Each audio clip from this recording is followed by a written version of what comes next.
Hey, it's Sergeant Locksmith there. We're going to change the battery on the remote here.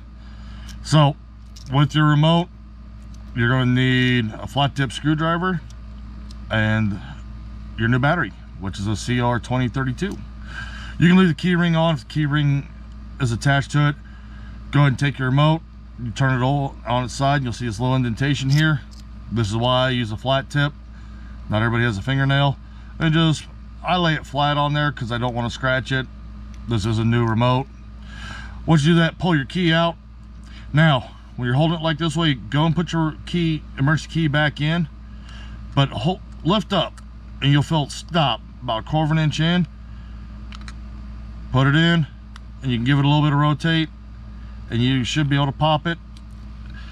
If you look in here, you can see where we're trying to get to is that little spot right there. Put the key blade in and you just turn it and it pops down. With that being said, put the remote button face down, lift off the back, take your flat tip, lift your battery up, and once you take your battery, put it back in. Your new one, not your old one. Go ahead and put it in. You notice this one didn't seat properly. You've got to watch with these. Go towards the bottom of the remote first and it will actually drop in.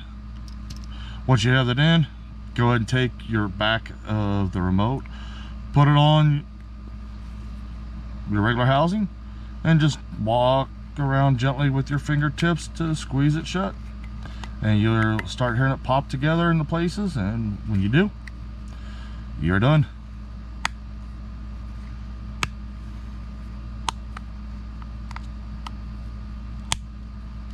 There you go. And that's how you change your battery. Thanks for watching. Let's be safe out there.